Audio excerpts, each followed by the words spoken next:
Welcome to this movement, the conscious planet, saving the soil. Ladies and gentlemen, we as occupied as tenants of a shared planet must be the ones that are part of solutions to soil extinction and desertification.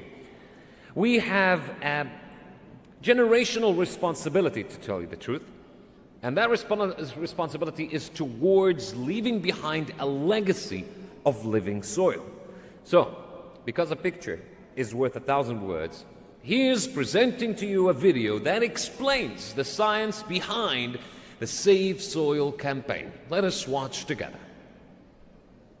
We are talking about climate change, carbon emissions, and global warming and various other aspects, but we are not addressing soil. Soil is the habitat upon which zillions of lives thrive. Once there is no richness in soil, then you have forsaken the planet in many ways. Every responsible scientist in the world and the UN agencies are clearly saying we have only 80 to 100 harvests left. That means approximately 45 to 50 years of agricultural soil left on the planet. By 2045, we will be producing 40% less food than what we are producing right now, and our populations will be 9.3 billion people. The food shortages that could manifest in the next 25 years, the consequences of that is unimaginable. Civil wars will unfold across the world once there is food shortage. But what we are facing now is soil extinction. Why is soil becoming extinct? Where is it going away? What is happening to our soil? We must understand, if you add organic content to sand, sand will turn into soil. If you remove all organic content from the soil, soil will become sand. In normal agricultural soil, the minimum organic content should be between 3 to 6%. The most minimum is 3%. At least this minimum to keep the soil alive, to keep the soil as living soil is a must. Agricultural soils across the world, the depletion is so heavy, in most countries, more than 50% of the topsoil is already gone in the last 100 years. The nutrient levels have dropped significantly. The level of micronutrients you would get from your food in early 20th century to what you are getting from the same food now has dropped 90%. If you ate one orange in 1920s, what you got from it, now in 2020, if you have to get the same, you will have to eat 8 oranges. This is what we have done to our food. Soil is the biggest ecosystem on the planet, and so few people know anything about it. 1 teaspoon of healthy soil probably contains more microbes than there are people on Earth. The microbial life in the first 12 to 15 inches of topsoil is the basis of our existence. It is this magic beneath our feet which has produced the life that we are. This first 12 to 15 inches of soil is the basis of life for 87% of life on this planet, including you and me. We have to begin to recognize that what we call our soil, Mother Earth, is a living organism. Open soils, ripped open by ploughing, open to sunlight, is the basis of destruction of microbial life. So the focus should be on agriculture, the focus should be on seeing that land is under shade as much as possible, some kind of shade, grasses, herbs, bushes, trees. Conscious Planet is launching Save Soil movement to bring about a policy change to regenerate soil. As a part of this, I'm 65 and I'm riding 30,000 kilometers, a lone motorcycle journey, 30,000 kilometers across 24 nations to activate support from the citizenry to assure the governments long-term investments will be appreciated. So it's extremely important that soil regeneration is enshrined in the policy of every government on the planet. We must change the narrative on the planet that soil is a wealth, a legacy we have received from previous generations, and we have to pass it on as living soil for future generations. We are in a cusp of time. If you do the right things now, in the next 15 to 25 years, we can significantly turn this situation around and regenerate the soil. But if we allow this to progress like this for another 30 to 40 years, after 40 years if we attempt this, then it could take 150 to 200 years because that much loss of biodiversity would have happened. From 21st of March for 100 days, the whole world, every human being on the planet should talk soil. So we must hear the word soil, save soil everywhere to see that the narrative on the planet changes towards the most vital aspect of our life, the soil. Each one of you should reach as many people as you can to make this happen. Many global leaders and influencers are already participating in the movement. Be a part of this and let us make it happen. From my part, as much as I can contribute. بالعربي أنقذ التربة لنفعل ذلك على أرض الواقع بمبادرات عملية وجادة ملموسة الأثر. أنقذ التربة Save Soil. Sadhguru, and this campaign is so important. And our planet's future depend on it. Antigua and Barbuda is part of the Save Soil mission. We commend you for what you're doing. That is why we are happy to sign the MOU. The science and philosophy that backs the thought behind the movement is tremendous. We know what we must do, so let's make it happen. Let's make this happen. Let us make it happen.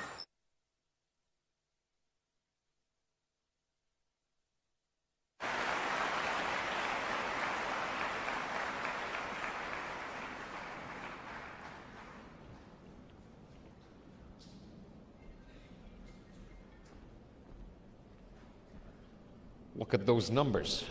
You forget how to count when you look at them.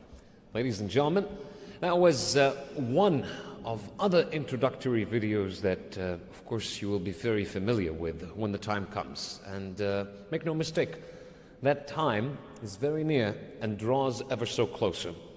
For the last time, ladies and gentlemen, you'll see me on this stage as we begin, which is very shortly. Let's make sure we are aware of the social distance. We are aware of keeping our masks on at all times, and of course, have a very beautiful, promising evening. Thank you for making it here.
Ladies and gentlemen, we've just received word that our guests have arrived to the vicinity and they will be walking into this hall at any given moment. Therefore, would like to ask you, thank you very much. Would like to ask you to take your seats so those who are seated can be able to view the stage, the screens, and everything around their vicinity. Thank you very much. Stand by, ladies and gentlemen.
Bismillah ar-Rahman ar-Rahim, which translates to, in the name of Allah, the most graceful, the most merciful. Your Excellency, Sheikh Hayyan Mbarak Al-Hayyan, Minister of Tolerance and Coexistence. Your Excellencies, distinguished guests, may the peace and mercy of Allah be upon you. Humbly, my name is Yusuf Abdul Bari. It is our pleasure to be the Master of Ceremony for this promising evening, the Conscious Planet Safe Soil Movement. Ladies and gentlemen, before we begin, let us now stand for a minute of silence for the loss of the late Sheikh Khalifa bin Zayed Al Nahyan. May Allah rest his soul.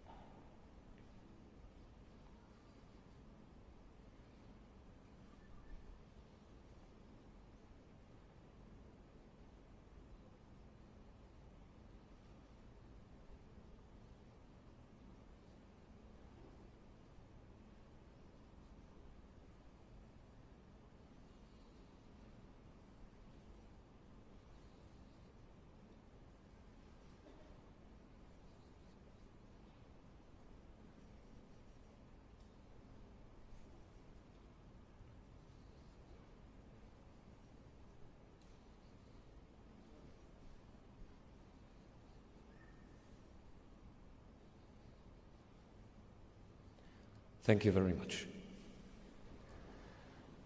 Ladies and gentlemen, we have prepared an exceptional mind-enriching program for you today. So, to begin this promising, enriching program, please join me in welcoming our guest of honor, His Excellency Sheikh Hayyan. Your Excellency.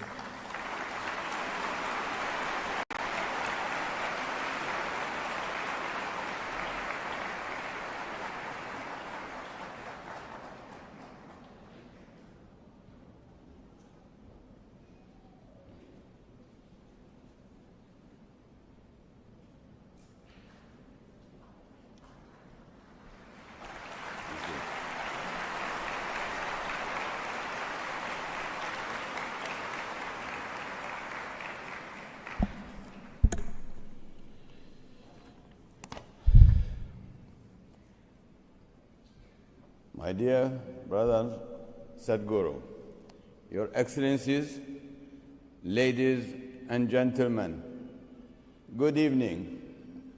I am delighted to join everyone here tonight in welcoming my dear brother Sadhguru to the United Arab Emirates.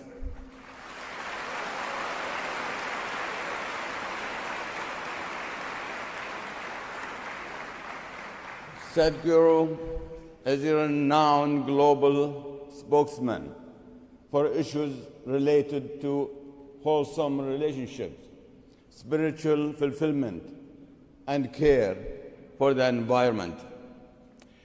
These issues are so essential to a productive and rewarding life. Safe soil is surely a cause that we can all fully endorse. Sadhguru, your motorcycle ride through 24 nations in support of this cause of the Conscious Planet movement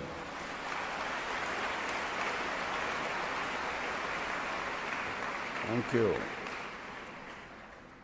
is truly inspiring. We thank you for that, sir. Thank you. Your ride embodies the human spirit that encompasses creativity, ambition, understanding, and morality. All those qualities that make us human. Your ride exhorts us to carry out our responsibility as humans bound together, to do no harm, to understand and respect the views of others, to help those people less fortunate than we, and to leave our children a world better than we found it. Thank you.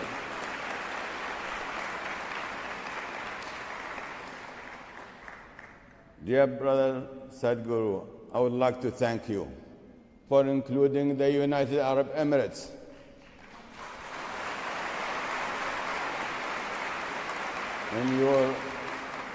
in your inspiring journey.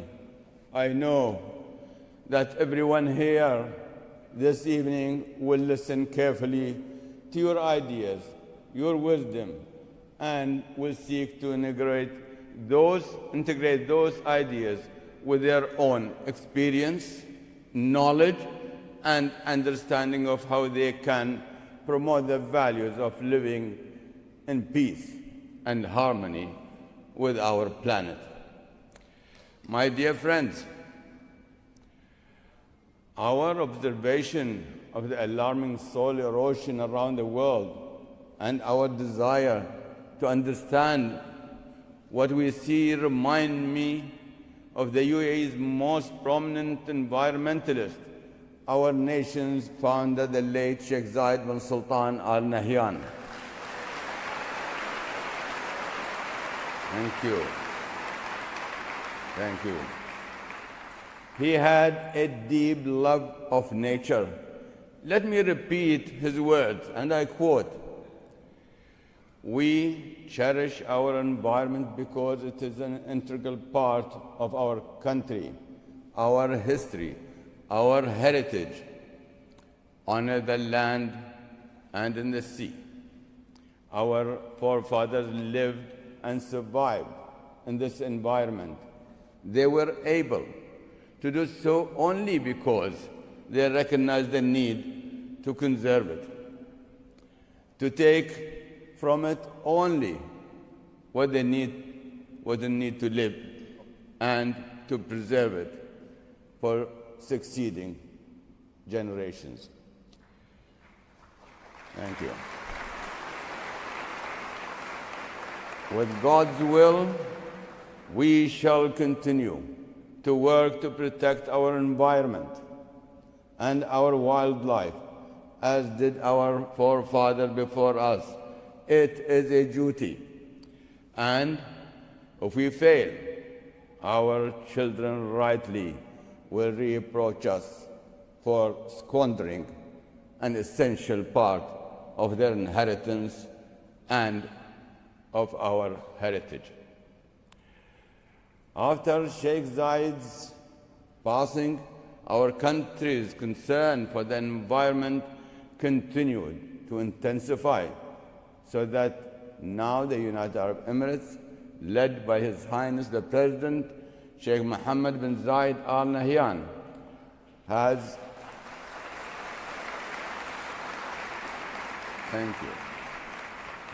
established many environmental initiatives and organizations, to include the Ministry of Climate Change and Environment, which is cooperating with Isha Foundation in sponsoring this great rally.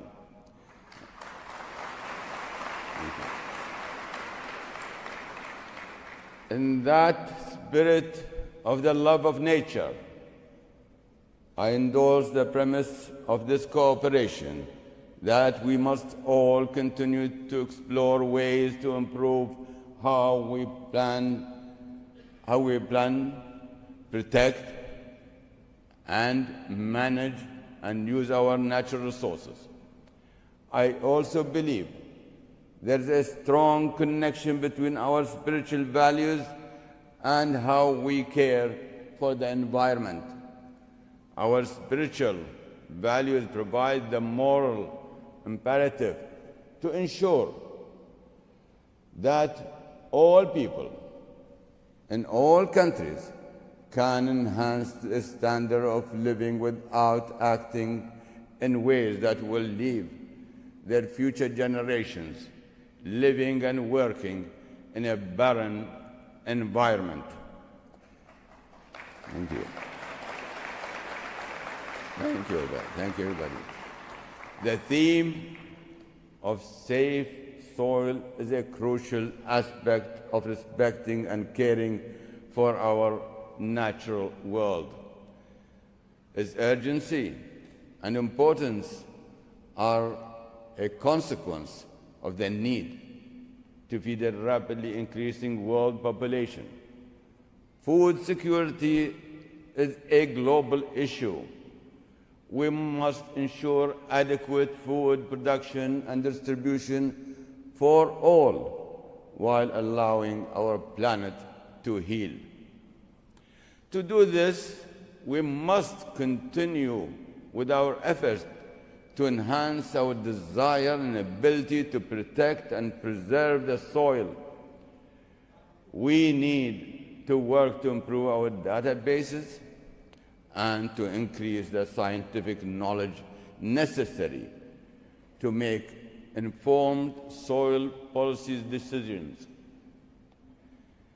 A coordinated effort in all countries of the world is required.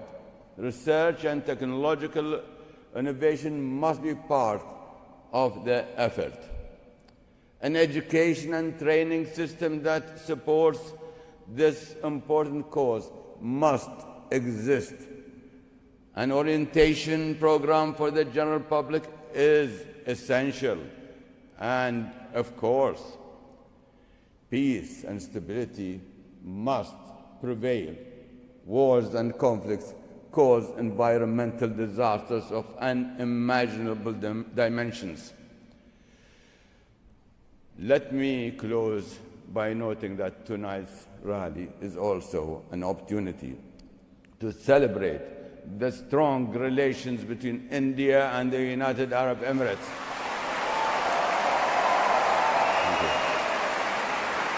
Thank you. Thank you. Thank you. Thank you. Thank you very much. Thank you. Our two countries have enjoyed a friendly and productive relationship for a very long time. And God willing, we will continue to achieve more together over the years. Thank you. Over the years and the decades ahead. Again, my dear brother Sadhguru, welcome to the United Arab Emirates.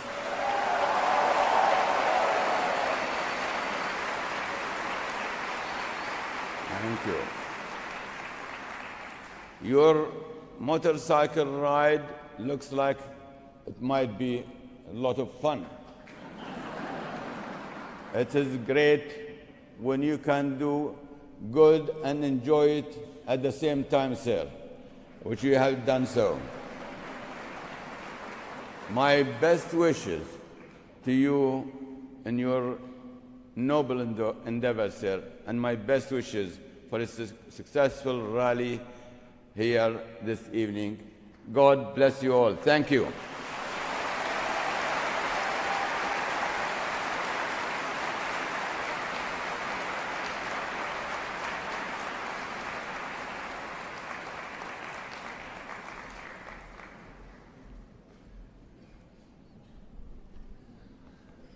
Thank you, Your Excellency Sheikh Hayyan, for shedding this much of light.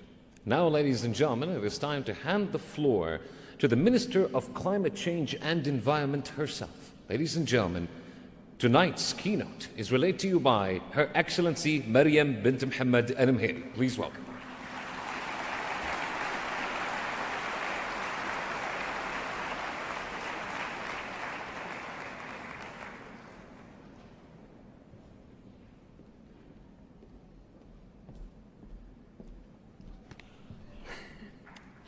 Wow.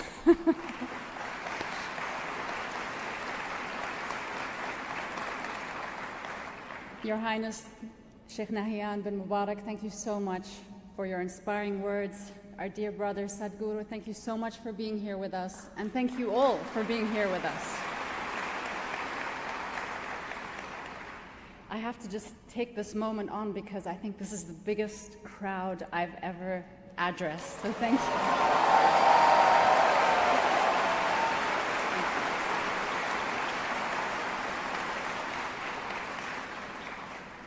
Thank you all for your patience. I know a lot of you have been waiting a long time to see our brother, dear Sadhguru. Thank you for being here with us tonight for this important event that really seeks to raise awareness about the importance of soil in our lives and inspire all of us to do our part for soil conservation.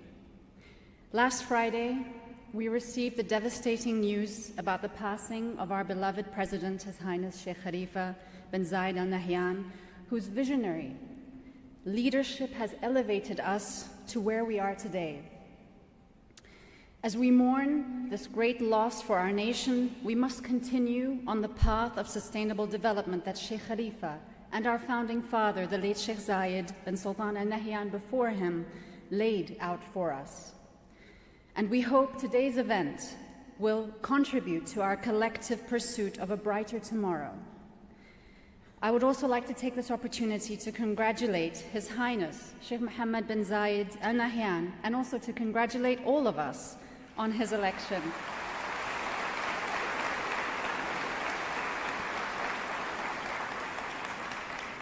On his election as the UAE President, and we wish him success in his new post as he leads our nation on our continued journey of progress, prosperity, and stability. Sadhguru, just look at this crowd. You'll see it when you come on stage. Tonight we have the honor of having you here in the UAE. It's unbelievable when we know the facts that you're on a 100-day journey spanning 30,000 kilometers and crossing 24 countries, and through your solo motorcycle trip from London to the southern tip of India.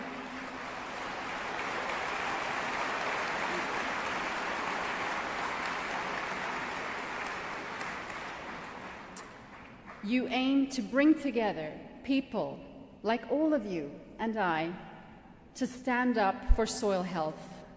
Dear Sadhguru, also from myself, on behalf of our nation and all the people here, we celebrate with you and we thank you for your efforts to address the soil degradation issue and help the world develop and implement national policies and promote soil health. I would also like to thank my team at the Ministry of Climate Change and Environment.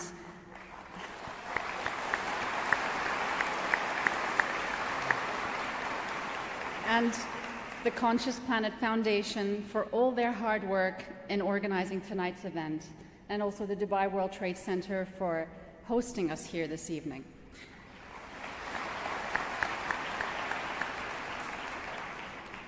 Friends, I want to give you some facts. These are shocking facts.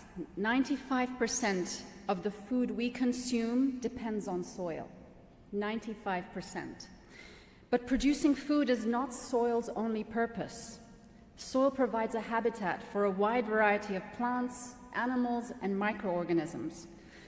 A fun fact, 1 teaspoon of soil can contain more organisms than there are humans walking on Earth. Soil also serves as the largest terrestrial carbon sink, which is basically a sink that absorbs CO2 from the air, in addition to a host of other ecosystem services. But our soil is under threat. Alarmingly, we are losing 1 acre a second. That's about more than half a football field per second that we're losing on a daily basis, every second. It's huge. 33% of the world's soil is already degraded. And if we continue like this, up to 90% will be degraded by 2050. And this will cost the global economy a whopping $23 trillion US. So to sustain soil's vital services, governments, NGOs, the private sector, food producers, food consumers, all of us must adopt a sustainable approach to improving soil health, preventing soil degradation, increasing carbon sequestration, reducing emissions, and keeping global warming below 1.5 degrees Celsius. This is especially important for arid environments such as we have here in the UAE. The need of the hour is a quick transition to sustainable agriculture and climate-resilient farming systems. I'm proud to share that the UAE is working hard to include soil management and national strategies and policies. And also with your help, Sadhguru,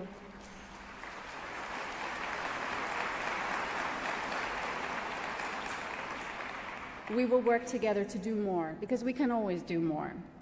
We're also extremely excited that the UAE will be hosting the UNFCCC COP28 next year.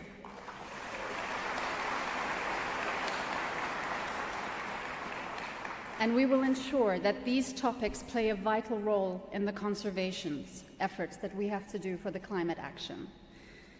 I know we're all here to hear from you, Sadhguru, so I'm going to stop here, and I just want to say again, thank you from my heart, from the team, everybody here. Thank you.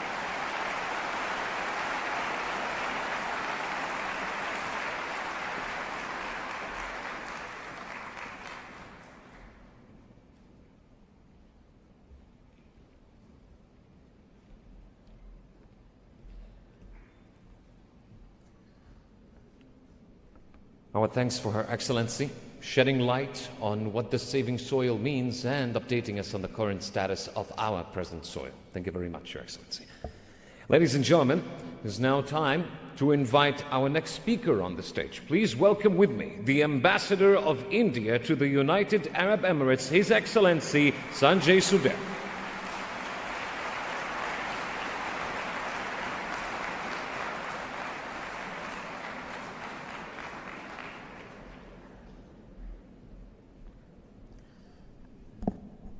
His Highness Sheikh Nahyan bin Mubarak Al Nahyan, Her Excellency Mariam Al Mehri, respected spiritual leader Sadhguru, and to all of you, Namaskaram.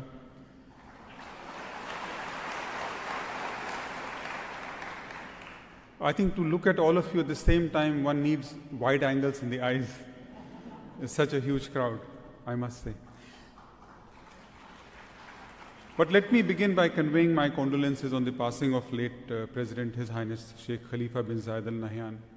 We will always remember him for his kindness to the Indian community in the UAE and his earnest efforts to strengthen India-UAE relationship.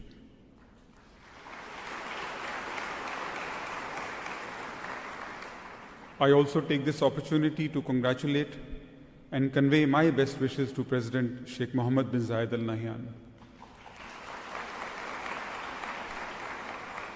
The Indian government and the entire Indian community in the UAE wish him all success.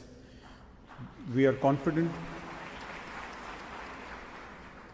very confident that under his stewardship, India-UAE relations will achieve new heights. The comprehensive strategic partnership agreement signed by His Highness and Prime Minister Shri Narendra Modi in January 2017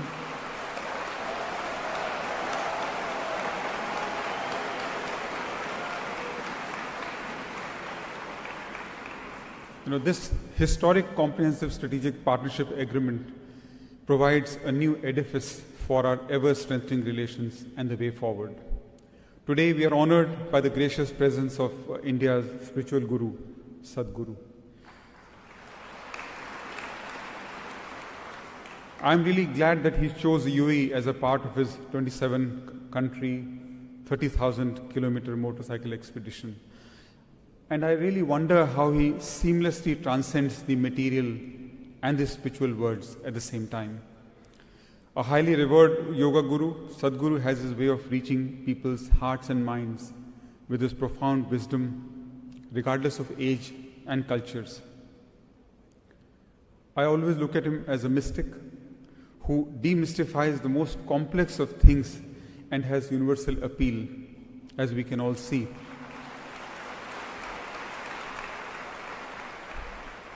Sadhguru has been awarded India's second highest civilian award, the Padma Vibhushan.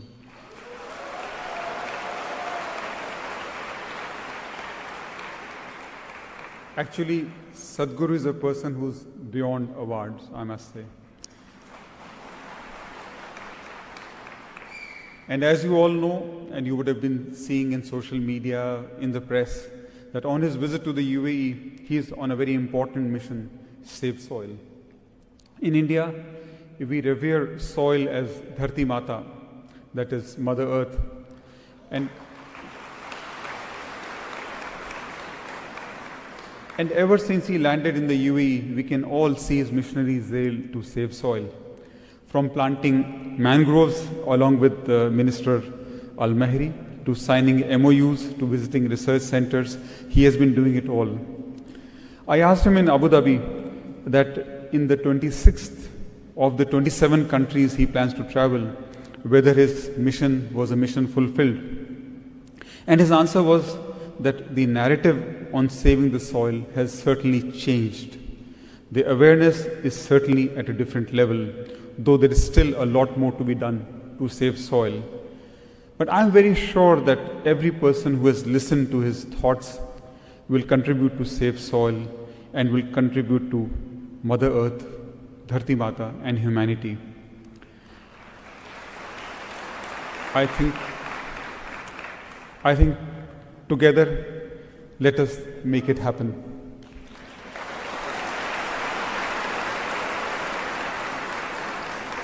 I thank you all.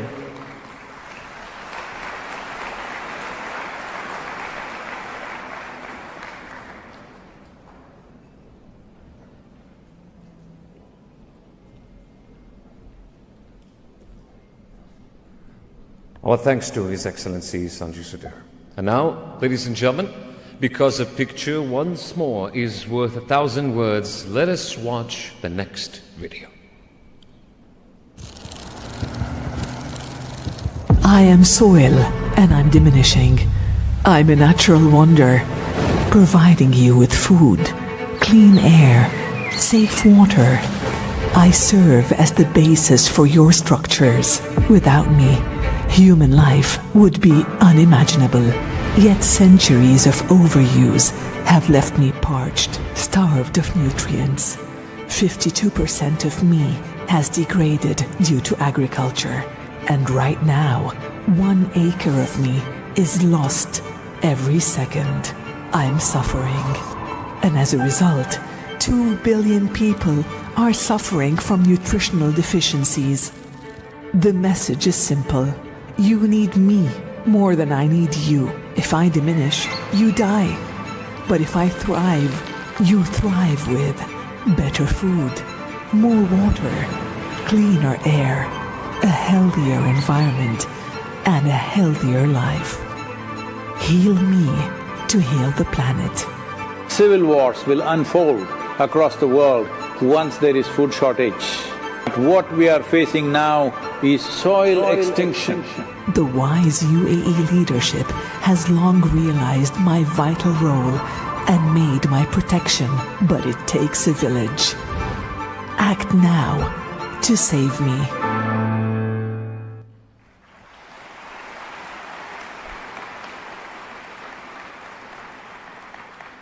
Ladies and gentlemen, here is your long-awaited introduction that starts with a question.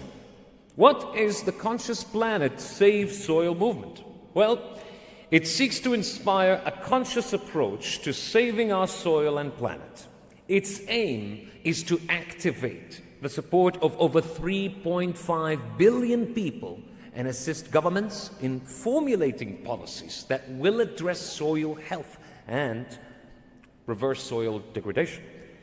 World leaders, influencers, artists, experts, spiritual leaders, and NGOs are among those who have pledged their support to the initiative, just like you, to every soul that is present in this hall. With that, and without further ado, ladies and gentlemen, it is an honor to introduce the man we've all been waiting for, global visionary, founder of the Conscious Planet Save Soil movement, ladies and gentlemen, Sadhguru. The floor is yours, sir.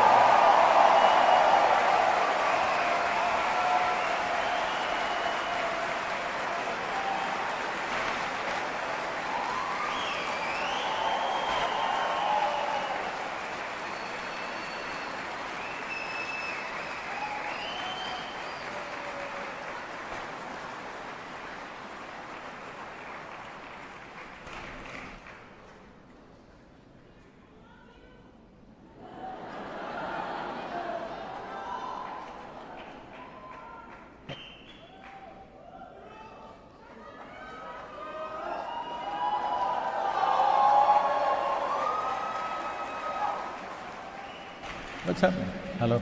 Yep. Hello? There's a mic here just in case. Please be seated.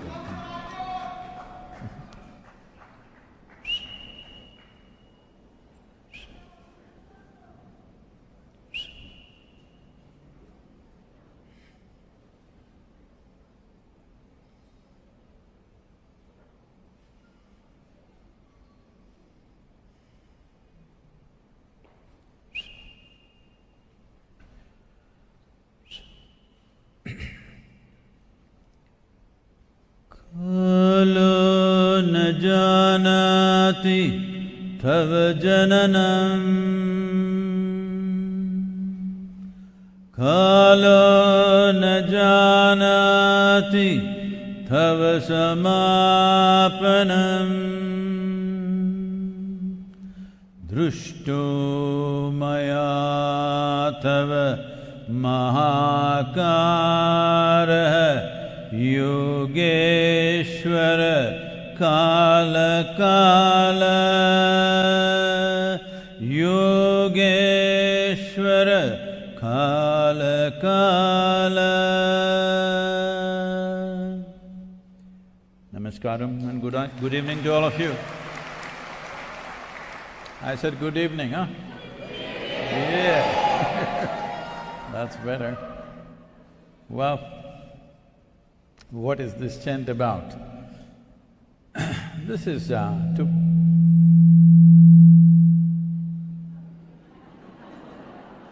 There are some people who don't like me.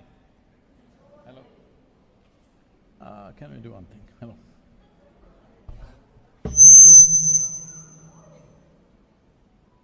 Hello? Hello, hello, is it okay?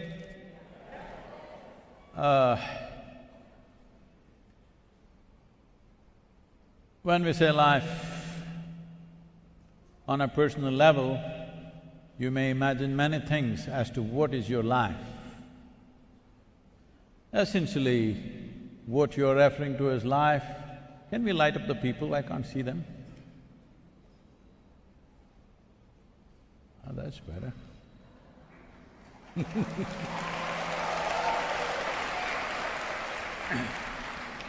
So essentially, what we are referring to as life is just a certain amount of time and a certain amount of energy. When time gets over, we're gone. Hello? In southern Indian languages, we do not refer to when somebody dies, we don't say he died. We say his time got over. That's all that happened. Our time got over. For all of us, our time will get over at some point. Right now it is ticking away. What is ticking away is not the clock. What is ticking away is your life. Those of you who are looking at me through your third eye, all the phone people, it's going straight on the YouTube, don't waste your time.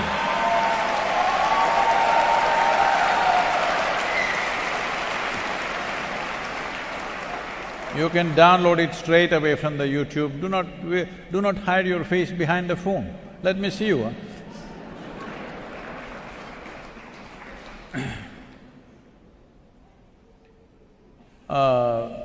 So time is rolling for all of us at the same pace. Nobody here has any control over at what pace the time should go.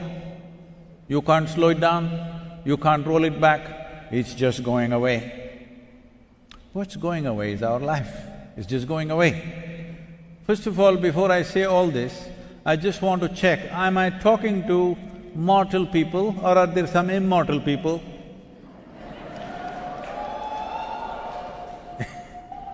No, are you all the dying kind, I'm asking? It's very important. It's very important because only the dying kind can live. Those who cannot die cannot live.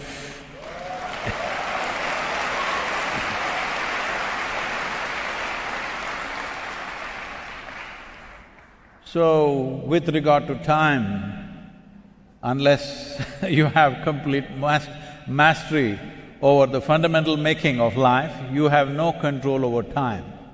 But how you experience time is a very relative process.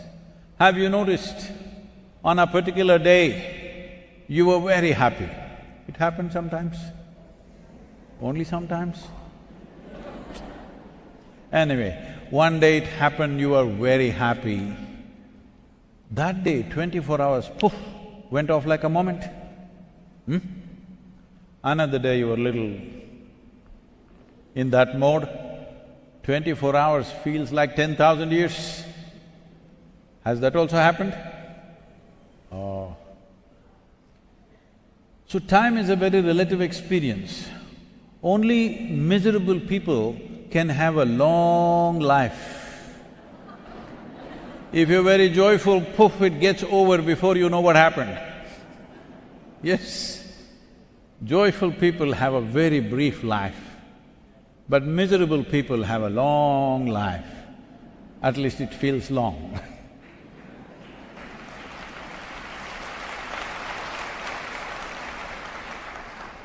So never ask for a long life.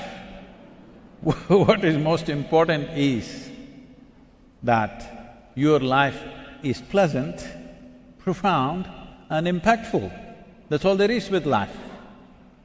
Your experience of life is pleasant, as profound as it can be, and in terms of activity you're impactful.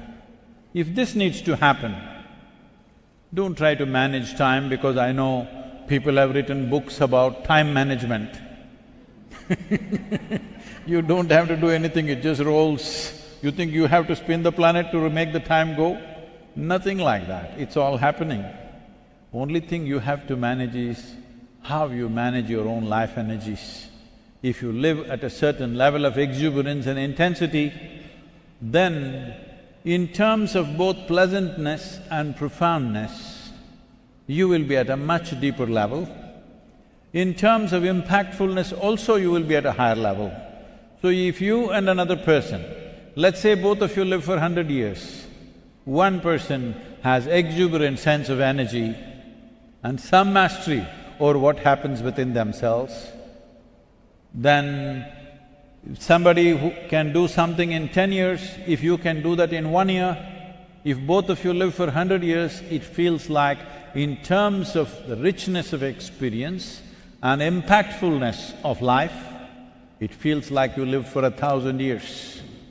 This you can do, that you can manage your energies in such a way that it's every moment exuberant, pleasant, profound and impactful.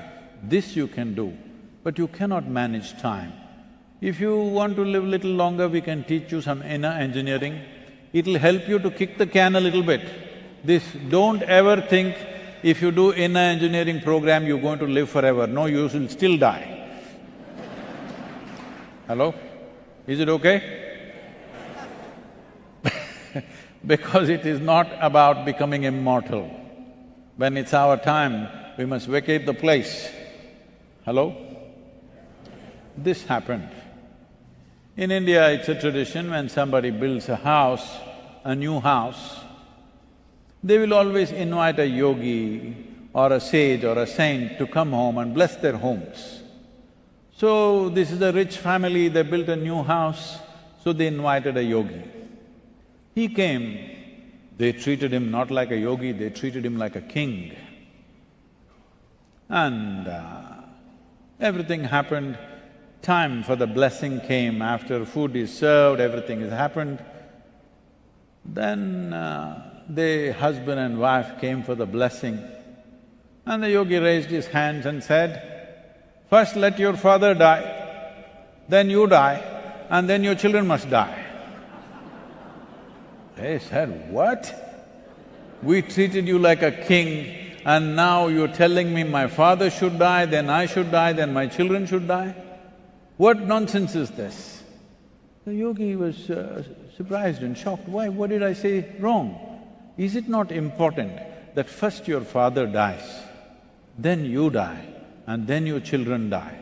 If you die before your father, that is not a good thing. If your children die before you, that is not at all a good thing. Natural order of things are like this.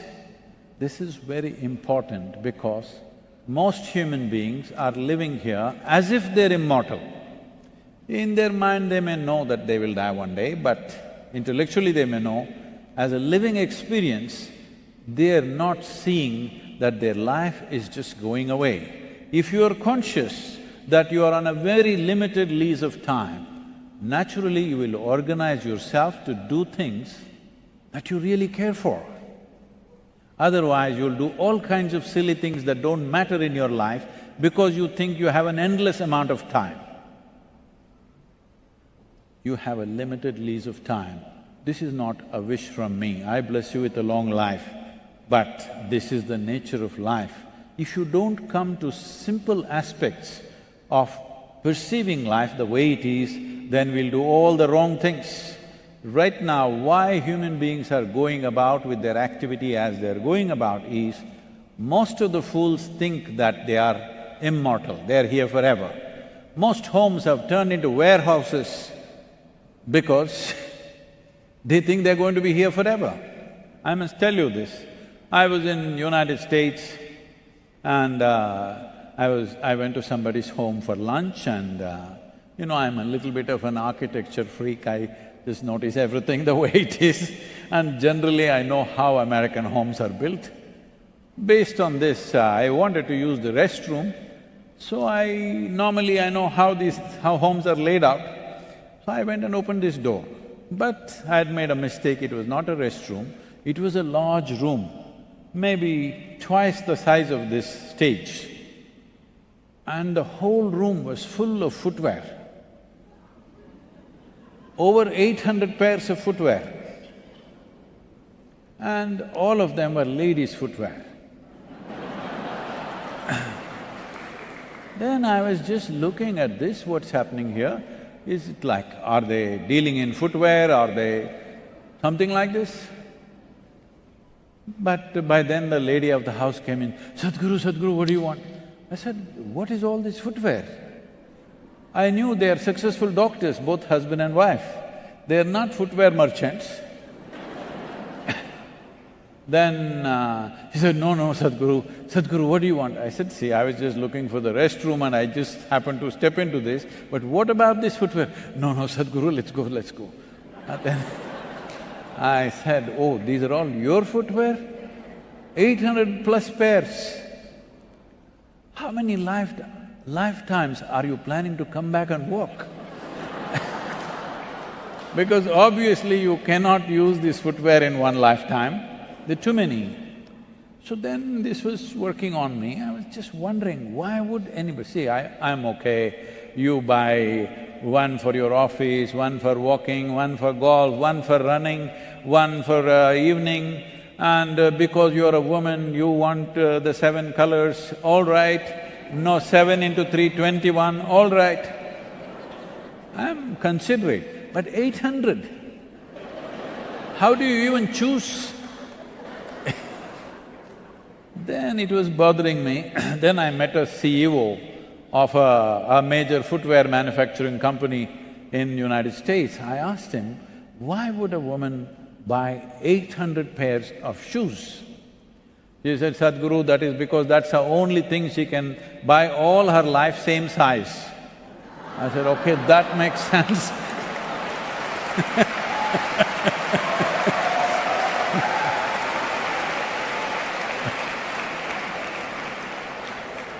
So, I think that is the thing, it's okay. So, what are we doing here? Why have we become the way we have become? See, I want you to understand, right now this destruction that we're talking about has not happened because there is some evil force sitting somewhere wanting to destroy this planet. There is no such thing. It's just human beings in pursuit of their happiness and well-being that we have done this. Every one of us, knowingly or unknowingly, involved in this destruction. We are all partners in this destruction. The only way around is we all become partners in the solution. There is simply no other way.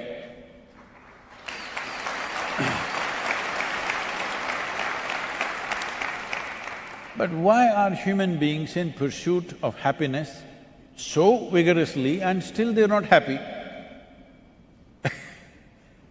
All the time, everybody is going through they call it stress, anxiety, misery, depression, this one, that one, all kinds of things. Everybody today, these days, they're claiming they have a right to be like that. Well, yes, of course you have a right to be miserable, but is that your choice really? If you are given a choice for yourself, I'm asking you, you must choose right now. If you don't say anything, I'm going to bless you. If you have a choice right now of being blissful or miserable, what is your choice for yourself right now? Blissful. What you want for your neighbor sometimes may be debatable. But what you want for yourself is crystal clear, isn't it? Highest level of pleasantness is what you want for this one. What does pleasantness mean? Pleasantness means, if your body becomes pleasant, we call this health. You want it? I heard only 122 people.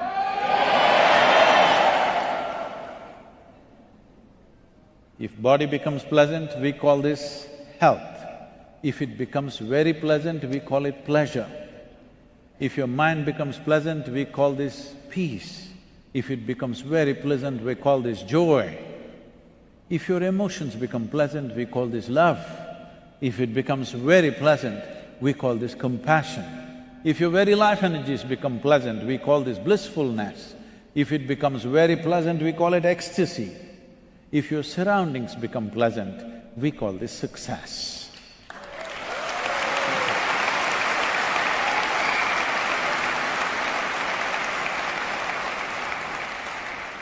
To create or to make your surroundings pleasant, you may need the cooperation of many people and forces in the world, because surroundings will not become pleasant just like that. You need certain skills and capabilities, and other people should cooperate. The times in which you are should cooperate, only then you can create the surroundings the way you want it. But to make your body pleasant, mind pleasant, emotions pleasant, energies pleasant is 100% your business. Hello? So if you were really, really joyful, would you be in compulsive activity of wanting to do something crazy in the world? Hello? Really? Right now, in pursuit of happiness, endless amount of activity human beings are doing, whether it is needed or not needed. This is the whole problem right now. Everybody is on a mission, whether it's needed or not needed. Some people are in religious mission, some people are in shopping mission, some people all kinds of missions, whether it is needed or not, you need to do it. This happened. You okay if I tell you a joke? You're getting serious. Don't be so serious, come on, hello? This is the biggest problem in the world. A whole lot of people are dead serious about themselves. Who I am, they're dead serious about that. See, this is a wrong order of things. First you must be serious and then you must be dead. Dead serious is a wrong order of things. And this is a serious problem. It's like this. See, in this cosmos, nobody knows where it begins, where it ends. Such a tremendous space. Nobody has figured out where it begins, where it ends. Neither the religious people nor the scientists have figured out where it begins, where it ends. In this limitless cosmos, solar system is a tiny speck. In that tiny speck, planet Earth is a microspeck. In that microspeck, Dubai is a super microspeck. In that, you are a big man.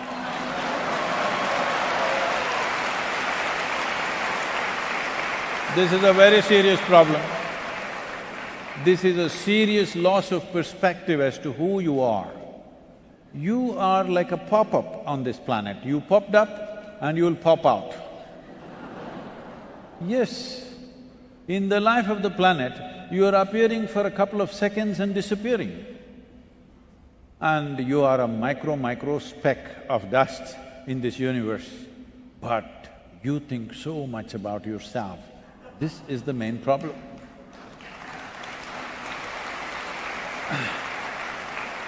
And in that, this super micro speck's happiness, in pursuit of that happiness, we're ripping the planet apart with compulsive activity.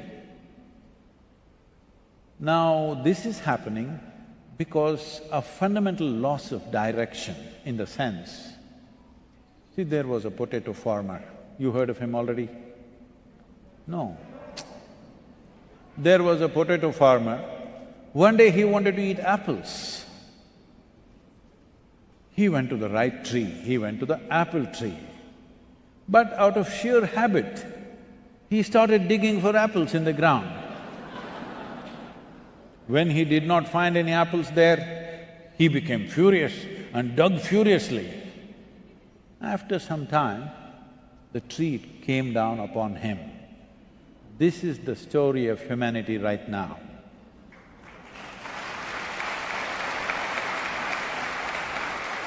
I'm asking you, whether you are happy or unhappy in a given moment, did it happen within you or did it happen outside of you? Hello? Within you. Pain and pleasure happens within you.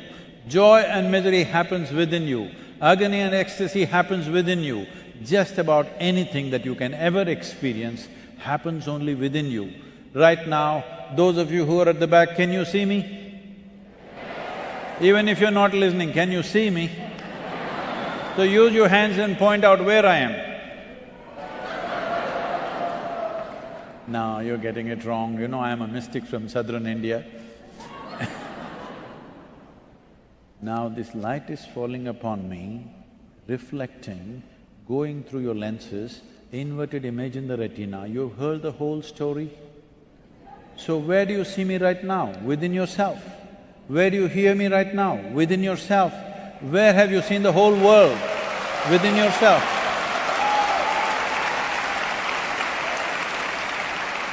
Everything, anything and everything that ever happened to you happened only within you. But now, you're in pursuit of happiness in the world, digging up the planet inside out.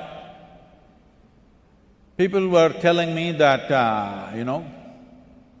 because Living Earth Statistics says, if we want to provide what an average American citizen has to the 8 billion people on the planet, we need 4.5 planets. But right now we have only half a planet. So somebody was telling me, it seems some 300 million years away from here, 300 million light years away from here, there are over 300 plus planets exactly like this, much larger, with all this atmosphere and everything. They want to go there in 300 million light years. I said, see, if you find 8 billion planets and give one to each one of them, as long as they're in pursuit of happiness, they will destroy these 8 billion planets in 100 years' time.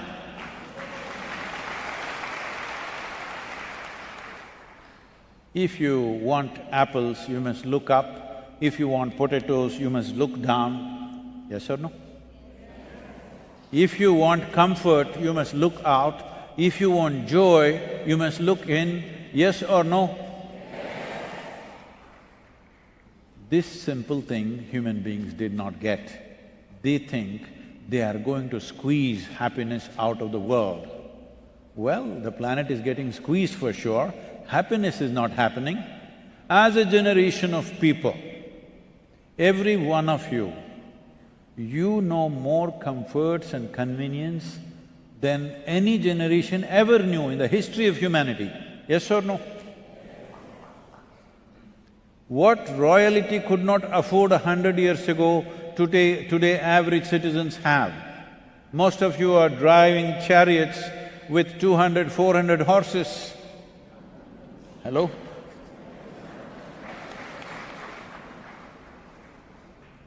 And especially women, I'm reminding you, because you're the shoppers, I'm telling you. Never before in the history of humanity was it this good for the female of the species, never before.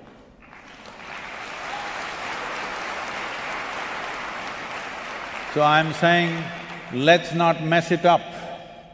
Let's not mess it up, because every responsible scientist is pointing that by 2045 we'll be producing 40% less food.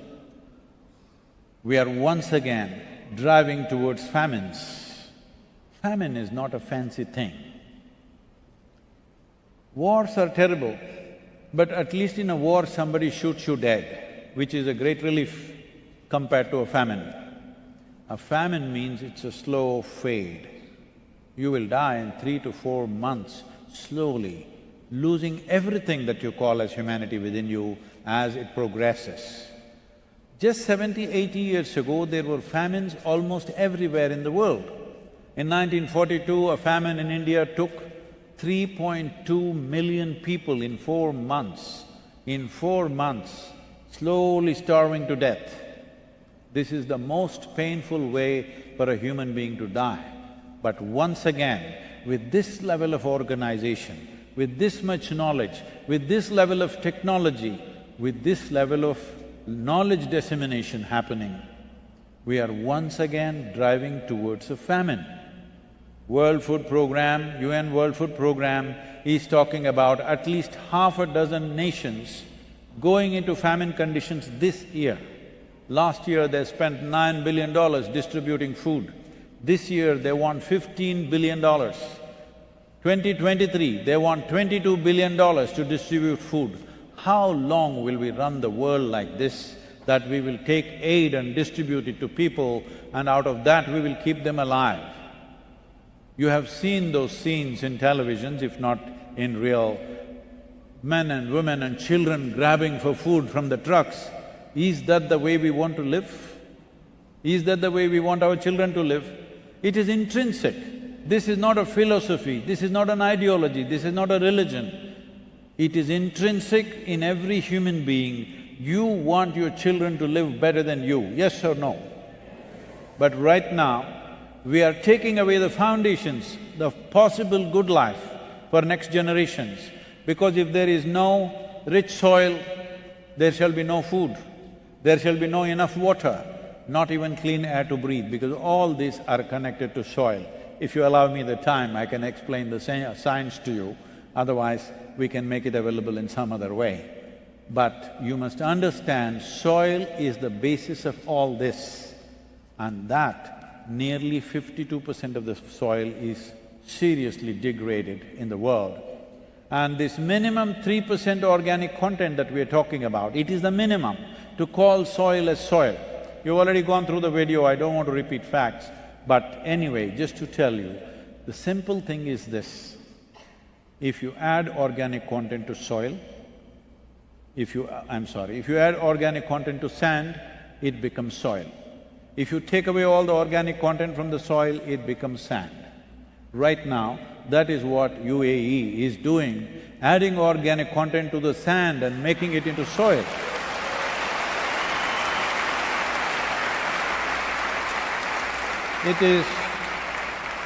It is a commendable direction that it has taken. Our minister, madam, is super passionate about this and she's taking this ahead. It is still that scale is not enough, because turning a desert into agricultural land is an enormous effort and an enormous expense. Both in terms of effort and expense, it is too much. But whole world is busy converting fertile soils into deserts. This is what we are doing in the rest of the world right now, because not a single nation, not even a single nation in the world has minimum 3% organic content in its soil, not a single nation. The highest organic content average that you find in the world is in Northern Europe, which is 1.48, which is less than half of what is minimum.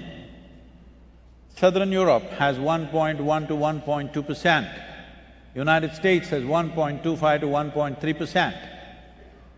India has 0.68%. Africa as a continent has 0.3%, which is disastrous. So this is where we are. This will lead to many things. One important thing is, it is estimated by 2032, 3.5 billion people will be water-stressed. That means their daily drinking water will be a challenge for 3.5 billion people. Once this begins to manifest, over 1 to 1.2 billion people will be forced to migrate. When people migrate in unplanned ways, this forced migration, if they die in thousands, that gets reported in the world. But their suffering, nobody reports because nobody can ever articulate what they go through. And when forced migrations happen, the worst is taken by the women and children, always. The worst sort of exploitations happen to them because they end up in terrains that they're unfamiliar with, they don't know the language, they don't have the skills to survive in a given society. The worst possible things happen to them. Already it is happening. Last year, 80 million people have migrated, forced migrations. This year it is expected to be over 100 million. But by 2032 to 2035, it is expected to be 1 to 1.2 billion people. When 1 billion people move in a forced manner, the tragedy is unspeakable. But that's where we are driving ourselves. The main reason is they are not able to grow food where they are. That is the main reason.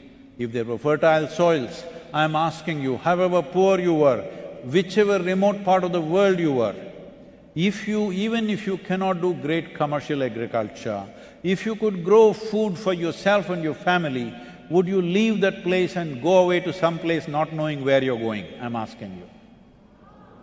In the last 25 years,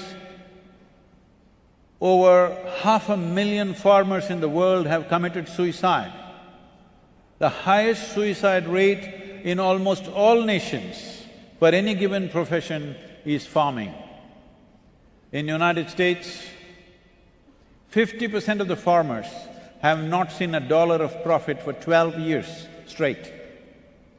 There have been incidences of whole families shooting themselves. In India, of course, you know the figures, it's pretty bad.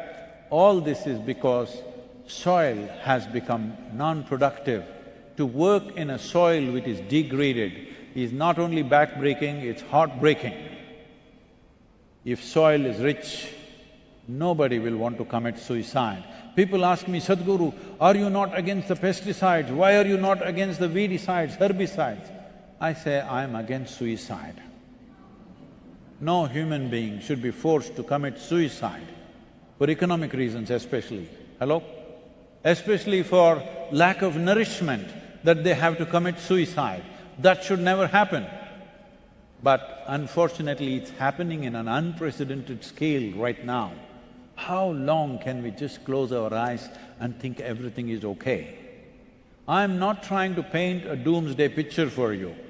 I'm saying this to you because we are in a cusp of time right now. As a generation of people, we are in a cusp of time where we could be that generation which turned back from the brink of a disaster. Or we could be that generation which slept through and went and fell into the disaster, and of course we will grieve after it's over. I'm saying this because we've been doing this at various levels. As human beings, we've been doing this. In the last 1 century, just look at this. World War I happened, then we made League of Nations and we said we're never again going to fight a war. Well, within 30 years' time, World War II happened. Then we made United Nations and all this stuff and said, we're never going to fight, we are civilized people, all our disputes we can settle by negotiations and debates. How many wars have we fought since World War II? There has not been a single year where there is no war somewhere on the planet. And now, we are talking about number 3, as if it's a natural progression. Oh, we had 1, we had 2, we must have 3. Are we crazy? Hello? What's wrong with us? What's wrong with us is just this: we will sleep through situations. When a disaster happens, then we will grieve over it. But this is a type of disaster that if we walk into this, I want you to understand UN agencies are talking about soil extinction. Extinction means you generally talk about dinosaurs and dodos. We are talking about soil extinction. What is this soil extinction? How can it die? The simple thing is just this. In the first 15 to 18 inches of topsoil, which is the cream of this planet, it has taken millions of years to create this 15 to 18 inches of topsoil. This is the basis of who you are. This is the foundation of your life. The organisms which are here in zillions of numbers and millions of species, this is the foundation. This is the mother of your mothers. But that is what is dying. Why are they dying? Somewhere in 1918, a German scientist came up with nitrogenous fertilizers. Now, we took this powder and threw it on our fields. Suddenly everything burst out like we had never seen before. In India, there are instances where our productivity or our yield of the crop went up 300%. So we thought this is magic powder, and it is magic. But you know, magic gets over. Hello? You've been to many magic shows, I'm sure, but magic always gets over, it doesn't last. So magic lasts for some time. And in this magic, what we did was, because our productivity went up and we wanted more and more, we removed all plant life because we wanted to plow every inch of the soil. We removed all animal life because machines came to do the work, which was so much easier to work with machines than with animals. So plant life went out, animal life went out. But we need to understand this. There are only 2 sources of organic content. This is one thing that must sink into you, because young people, you all think there is some technology, because somebody was telling me, Sadhguru, we can 3D print an apple and eat it. You can do it, of course, but where does the material for that come from? That comes from the soil. It cannot come from anywhere else. So, this organic content can come from only these 2 sources, plant life and animal life. Just look at anything that you call as agricultural field today. Is there a tree, is there a plant, or is there an animal on it? No, it's empty land, machines at the most. The problem with the machines is they don't shit. Yes, I want you to understand this. This is the nature of life. One animal or one creature consumes something, its waste is food for something else, or its body is food for something else. This is the cycle of life. You cannot break this chain. What you call as my life is one link in the carbon cycle that's going on this planet. And in this, the most important link is the soil, and that has worn down thin, so thin that it could make the whole life cycle collapse in a major way. So, this is not a doomsday thing, this is not a protest, this is not an agitation, this is not an angst against somebody, this is not out of resentment. This is an expression of our love and responsibility for our own lives, for the lives that are around, and for the lives that should be beyond us.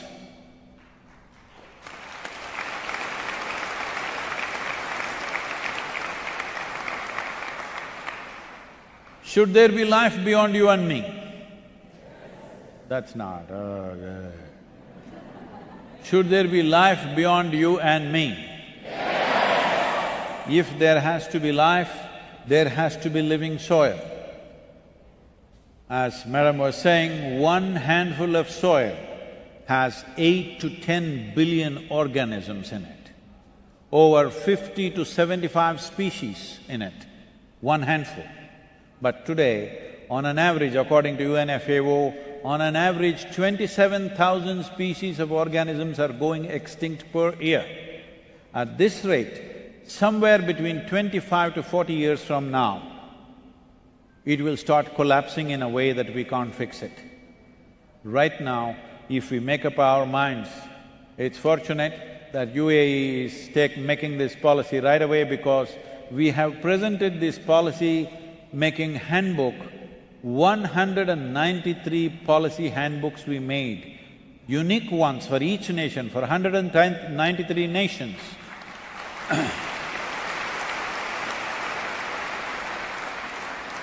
For 193 nations, taking into consideration its latitudinal position, soil type, economic conditions and agricultural traditions of the given nation, we made these unique documents.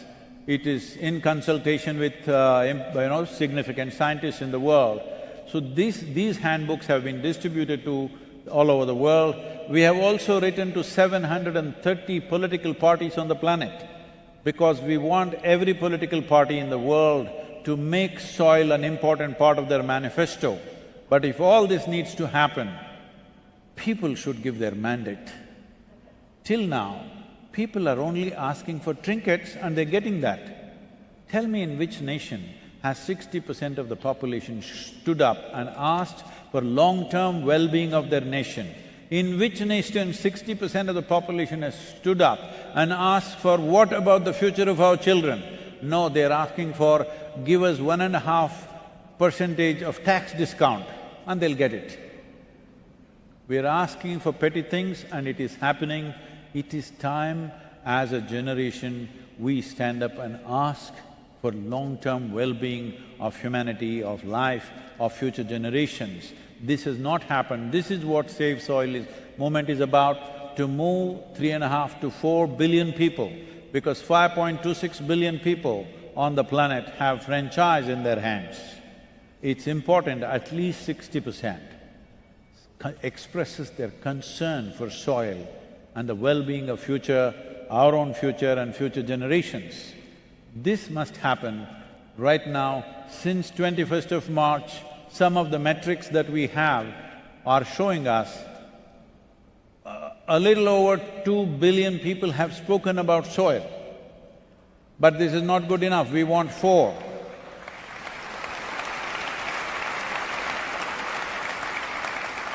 See, I'm wary of all these clapping hands because last 30 years I've been talking about soil. Whenever I speak about it, the people tell me, Sadhguru, this is wonderful, what… fantastic work you're doing, this, and they go to sleep. This time if we go to sleep, we'll pay a price that we will regret. Is sleep a crime? Hello? Is sleeping a crime? No. But if you sleep through your life will become a disaster. Disasters are worse than crime. This is where we are as a generation. If we wake up and act, oh, shall I roll up my sleeves and go and fix my kitchen garden? That's very cute of you, but that's not a solution. Me fixing my land, you fixing your land, that time is gone by. We should have done that in 60s and 70s. Now a time has come, unless there is a policy instituted and enshrined in every government on the planet, there is no solution, because 71% of the earth's land is farmed. 4.2% is paved because they are urban lands. 71% is plowed, 4.2% is paved. Together 76% of the land is in this condition where human beings are living on this one way or the other, human beings are tending to it and they kept it in the most horrible way. It's fashionable for everybody to talk about, let's fix the rainforest. Obviously, they don't know what's a rainforest, they've never seen one, except in the movies maybe. You don't have to fix the rainforest, just stay out of it, everything is fine.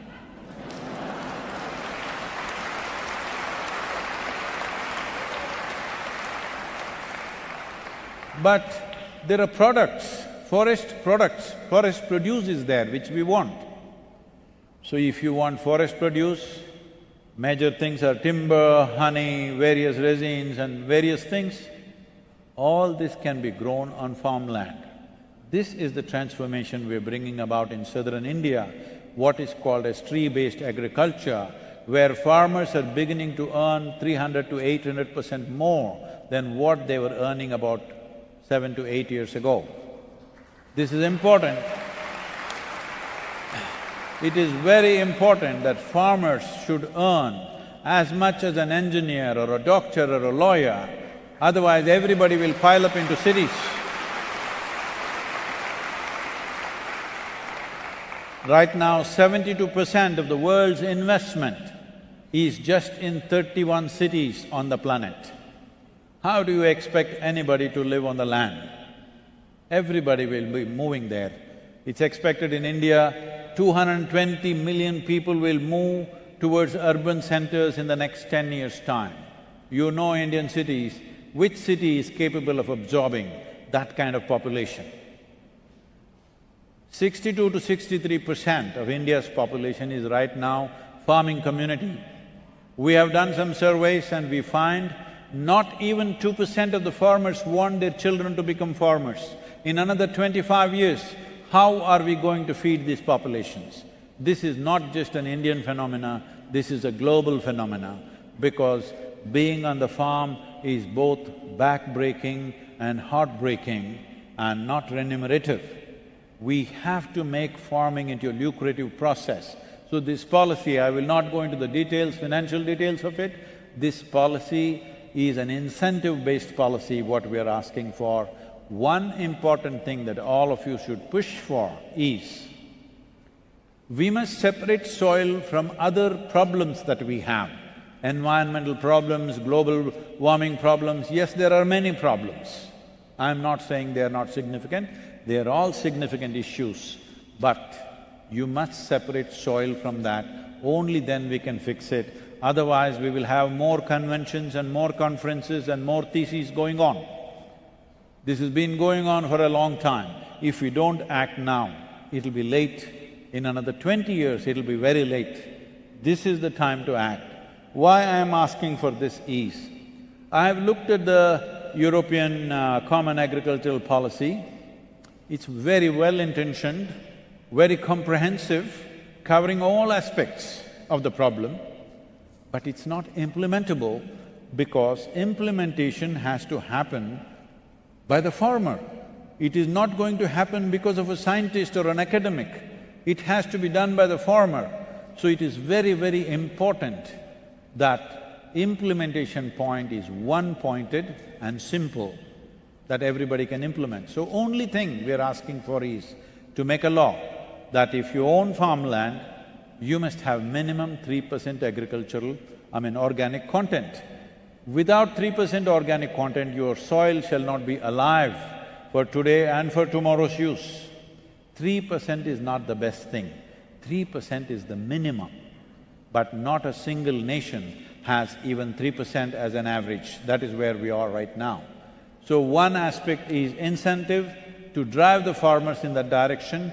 Second aspect is farmers should become accessible to carbon credit. Our farmers have done a fantastic job of sequestering carbon in probably in millions of tons, but last 7 to 8 years, our teams have been working on cracking this carbon credit market, and we have not made an inch of progress because the damn thing is so complex.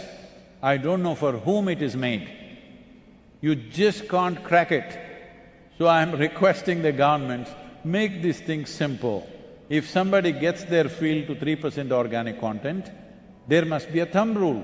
This much sequestering will naturally happen and give the incentive to the farmer. So that's the second level of incentive.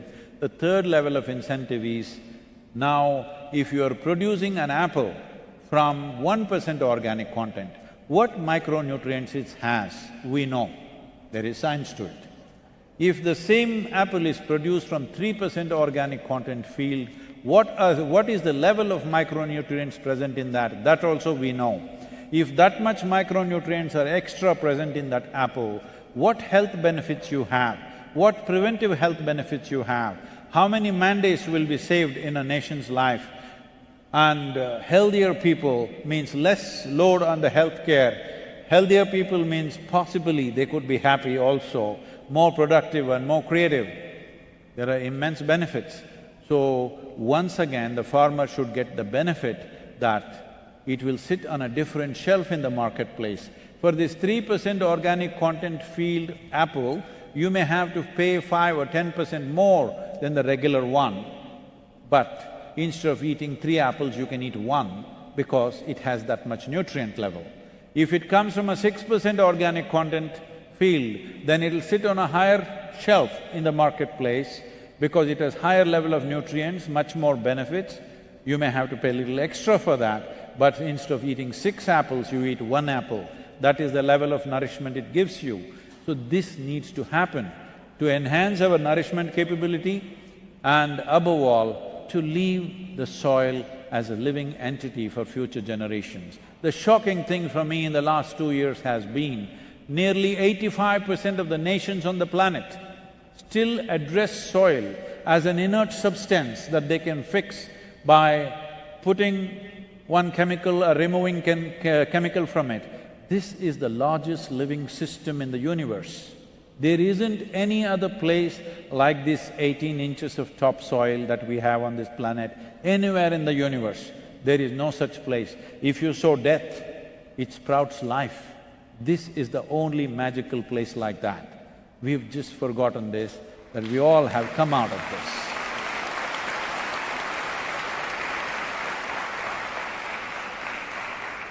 Who we are right now is a consequence of the life within the soil. But we are busy trying to do so many things. We are trying to help people who are not willing to be helped. When I say they are not willing to be helped, because there is no understanding of what it is. Another thing is maybe there is no need. There are so many things we are doing in the world, but if people have to live well, nutritious food, clean water, pure air, these 3 things if you maintain, how each individual lives, it's their problem. Hello? Somebody will live well, somebody will live miserably, that's their issue. That is something we can try to teach them, but that is their issue. But if you take away nutritious food, clean water and pure air to breathe, then we have taken away the foundations of good life. That is what we are doing right now.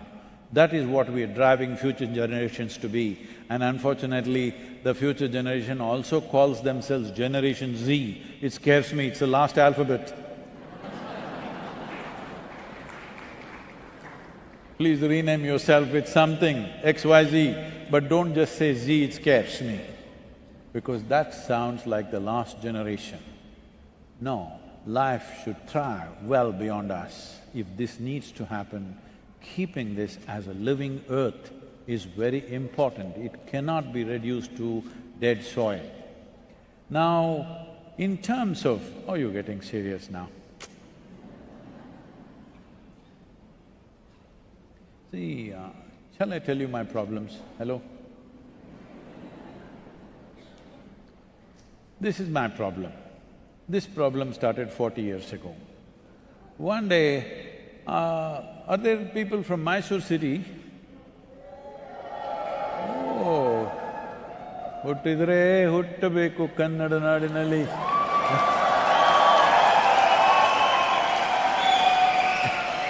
Okay. Okay, Nammuru, Mysuru, we know. So, in Mysore city there is a small hill, it's called Chamundi Hill.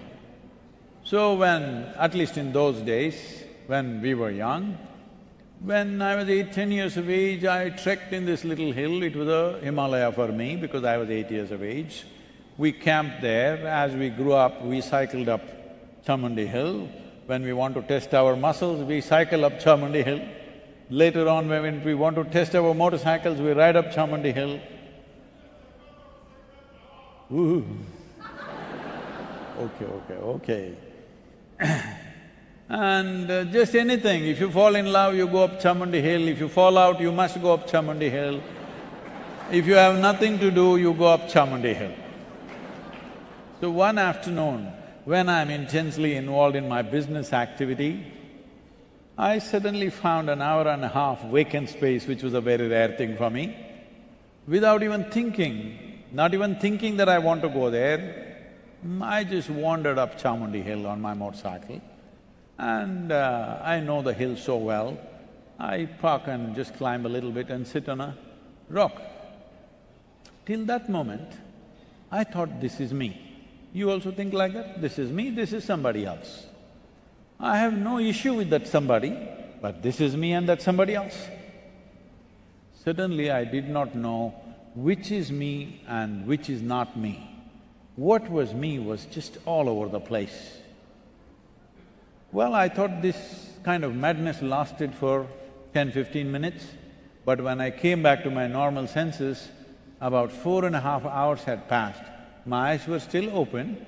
For the first time in my adult life, tears were flowing down to a point my shirt is all wet. And every cell in my body is dripping ecstasy, I'm totally blissed out. I'm a super skeptic, so I shake my head and think, what is happening to me? Have I gone off my rocker? And then I ask my closest friends, something is happening to me, I'm just blissed out, uncontrollable bliss happening. I said, come on, what did you drink? Come on, what did you take? Did you find the mushrooms that we've been looking for all our life in Chamundi Hill? I knew there's no point talking to anybody because there was no context around me. But I knew this much, I have hit a gold mine and I don't want to lose it because if I just sit here, I just explode. Then I experimented this for a few weeks and I realized, if I just keep my hands off my mind, every cell in my body bursts into ecstatic states. My whole body chemistry changes in a phenomenal way. Then as I did more things with it, I knew this is all it is. If I just keep a little distance from my psychological process, I will burst forth. Then I thought, this is it, I've discovered this. On that day, the world's population was 5.6 billion people. I sat down and made a plan. In 2.5 years' time, I will make the whole world blissful. It's 40 years now. 7 days of the week, 365 days, nearly 18–20 hours a day, I've been working non-stop. Today people say we have touched a little over 2.3 or 2.4 billion people. But that's not my… don't clap at my failures, come on now. I'm telling you my problem, don't clap and enjoy my problem. My problem is I will anyway die as a failure, as a blissful failure, but as a failure because populations have become 8 billion, I know many people are committed to their miseries. You can't help them. This happened. One day Shankaran Pillai. But he came to UAE also. Oh, this may be something that you do not know, but Shankaran Pillai had some children, you know that? He had children. One day he called his 3 boys and said, you good-for-nothings, go and do something good. Am I getting the accent right? Do something good. So, the boys had no idea what is good. They asked, Father, what is good? How do we do good? Then he said, go help somebody. How do we help anybody? They asked. What do we do? Suppose you see an old woman on the street, help her to cross the street, at least do that much good. So the boys went out, full-spirited. Then after a few hours in the evening, they came back and Shankaran Pillai asked, "Did you do something good?" They said, "Definitely." So he asked the first boy, "What did you do?" He said, "I helped an old woman cross the street." "That's wonderful, my son. What did you do?" He asked the second son. "I also helped the old woman to cross the street." Is that so? He asked the third guy, "What did you do?" He said, "I also helped an old woman to cross the street." "What? All three of you helped an old woman to cross the street? There were three old women?" "No, no, father, even we could not do it. We invited our cousin Ramu also to come. 4 of us together helped one old woman to cross the street." He said, "You good-for-nothings, are you not ashamed? Does it take 4 people to help one old woman to cross the street? Oh, father, you don't know how stubborn these old women are, she didn't want to cross."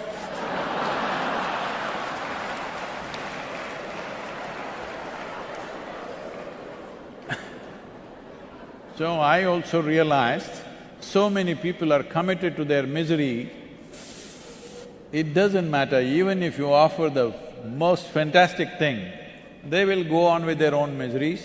So now with Save Soil, I have reduced my percentage from 100% population to 50%. 4 billion is all I'm asking you. And 50% we have already covered nearly 2 billion people. I'm just asking all of you, can you get me the remaining 2 billion?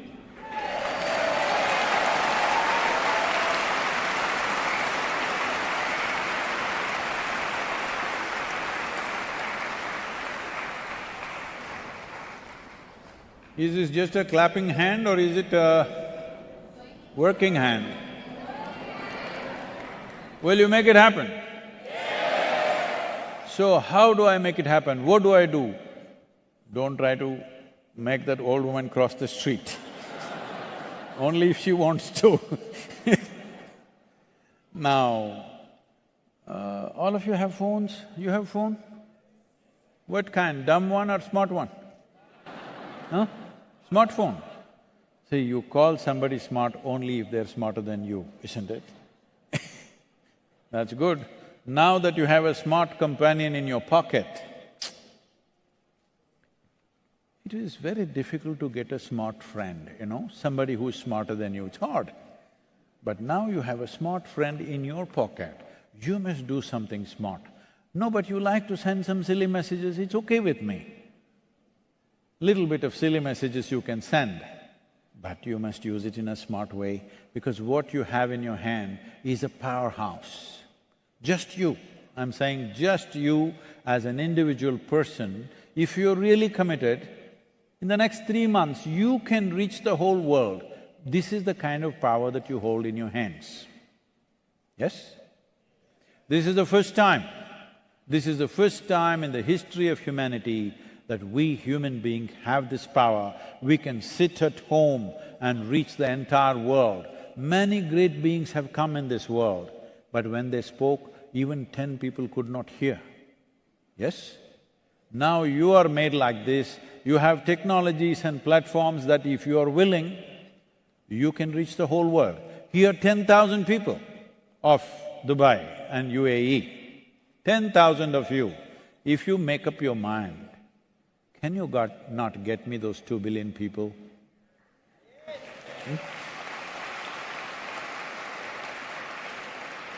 Sadhguru, we will support your Save Soil mission. No, did I say I own this planet?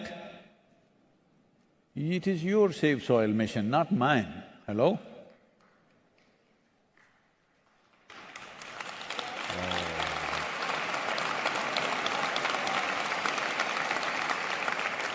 The moment I say it is yours, a lot of people are becoming, okay, we thought you were going to do it. Hello? See, you need to understand this, the burden of this life. The burden of this life is not in what we do. The burden of this life is in just your inability to manage your own thought and emotion. Your own thought, your own emotion doesn't work the way you want it. It is like, suppose, don't experiment right now, okay, this is only for demonstration, that your right hand starts punching you in the face, boom, boom, boom. Then in case somebody next to you cares for you, they will hold this hand, don't do it, don't do it. But if you have your enemy sitting next to you, he's very happy. What he wanted to do, you're doing it yourself. It's great. So somebody cares for you means they'll hold you. If it doesn't work, they will tie you to the chair. If it doesn't work, they will take you to a doctor. If nothing works, they may remove the arm. Yes, otherwise you'll kill yourself. Right now, this is the problem with you. Your own thoughts and emotion poking you all over the place. I'll ask you a simple question, you must say yes or no because I'm going to bless you. Do you want your intelligence to be sharp or blunt? Some of you didn't say anything. So once we give you something that is sharp, it's very important that you're conscious about the sharpness and your hand is steady. If you are intestines will come out. Why we will not give a very sharp knife to a child's hand is not because knife is dangerous, simply because a child is not conscious enough, not steady enough, they may harm themselves or they may harm somebody else. Yes or no? Now you are a child like this, we gave you a sharp intelligence, now you're busy poking yourself all the time. You always think it's somebody else, but try this, you be alone for 3 days by yourself. Don't communicate with anybody, just see how much torture you'll do to yourself. So when you're alone, if you're miserable, you're obviously in bad company, isn't it? Hello? If somebody else is bad company, you can go somewhere else. If this is bad company, where the hell do you go? Right now, this is the problem.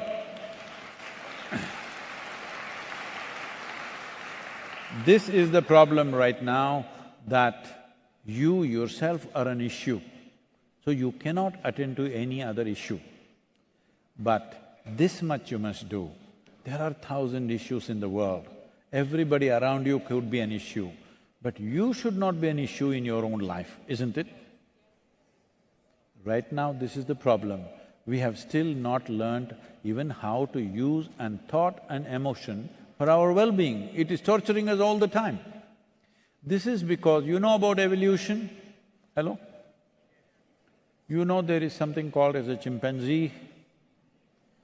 The difference between you and a chimpanzee in terms of DNA, according to modern genetic scientists, is, in terms of DNA, you are only 1.23% away from a chimpanzee. 1.23% is not much of a difference, isn't it? Hello? It's not much of a difference. So physiologically, that's how close you are to a chimpanzee. But in terms of your intelligence and your awareness, you're worlds apart from a chimpanzee. Now this is your problem. You have an intelligence for which you don't have a stable enough platform. So your own intelligence tortures you. Your own intelligence destroys everything that matters to you. Your own happiness is destroyed only by your intelligence, isn't it? People are not even able to sit peacefully, to a point where all sorts of people, including spiritual teachers in the world, are going about saying peace is the ultimate goal of life. Such people will only rest in peace. I'm asking you, if you want to enjoy your dinner tonight, at least you must be peaceful, if not ecstatic, yes or no? If you want to enjoy the company of whoever is sitting next to you, even if you're not dripping with love, at least you must be peaceful, yes or no? So, I'm asking you, is peace a fundamental requirement in your life, or is it the last thing that you do in your life? It is the most fundamental requirement, at least to be peaceful, if not anything else. But even such a simple thing is not happening because we have not taken charge of our own faculties, our own thought and emotion not taking instructions from you. This happened one day. A lady went to sleep. In her sleep, she had a dream. In her dream, she saw a hunk of a man standing there and staring at her. Then he started coming closer and closer and closer. He came so close, she could even feel his breath. She trembled, not in fear. And then she asked, "What will you do to me?" The man said, "Well, lady, it's your dream."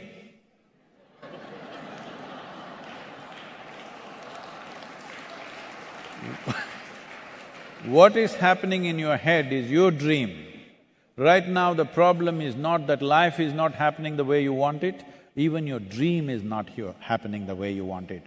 This is a serious problem. It's very important that you take charge of this, because only then you can genuinely attend to real issues in the world.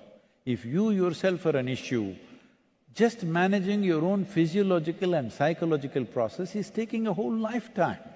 Hello? That's not how it should be.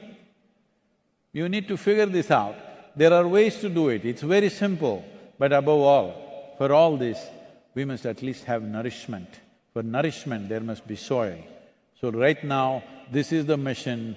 Will you make sure these 10,000 people who are here, if you spend 15 to 20 minutes a day, you can see that within the next…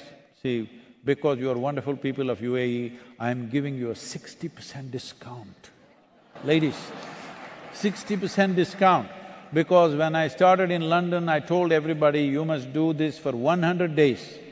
Now I'm telling you, only 40 days. Hello, 60% discount, you can't say no to me.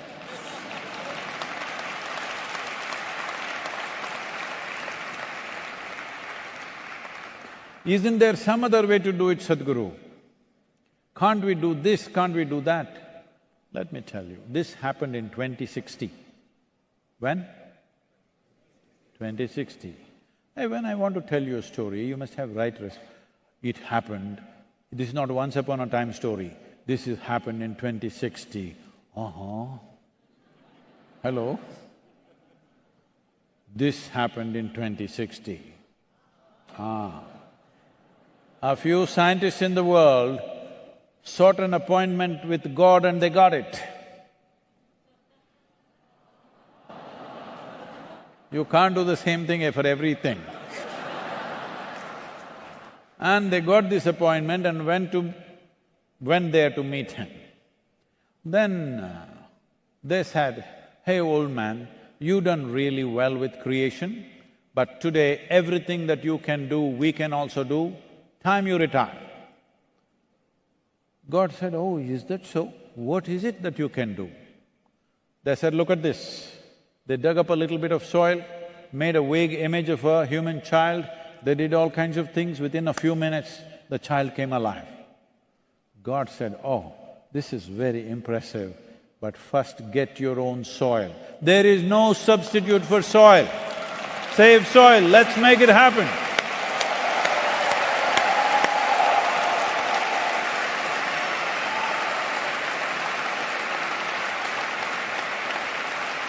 Thank you. I want to hear this. When I say 1, 2, 3, you say, "Save soil, let's make it happen." 1, 2, 3. Save soil. Let's make it happen. Great. So this should not be one day of slogan shouting. This must be your commitment, at least for 40 days. Make this happen. Right now, I must tell you this is the 61st day of the ride. We have covered… This is the 25th nation.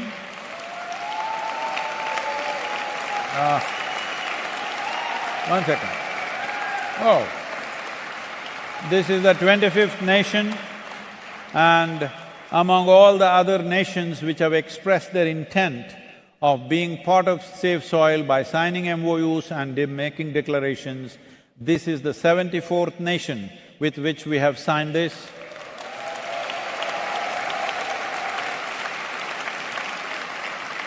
Many other nations are in the pipeline. If you raise this for the next 40 days, if you make the world talk about soil, they don't have to talk about me, they don't have to talk about this, they must talk about soil. If 4 billion people express their concern for soil and the future of this world, no government can ignore it. Governments are elected not to do something fantastic. Governments are elected to fulfill people's mandate. Where is the mandate? It's in your hands to get that mandate. Let's make it happen. Thank you very much. Thank you very much. Thank you.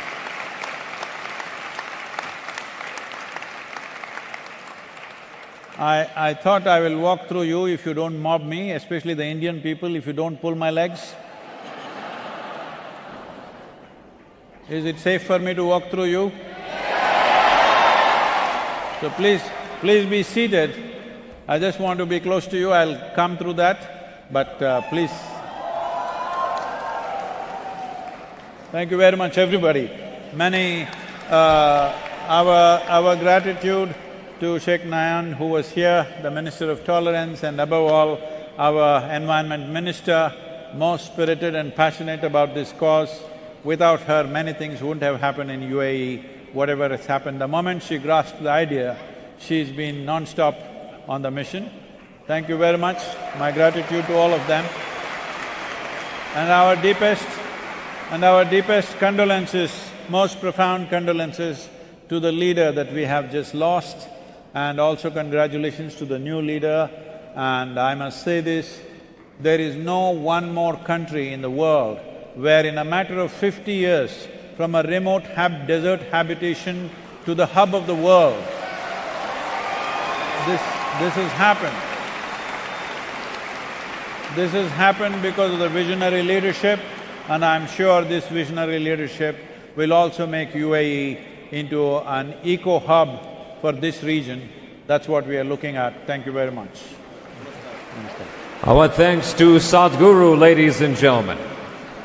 Thank you very much.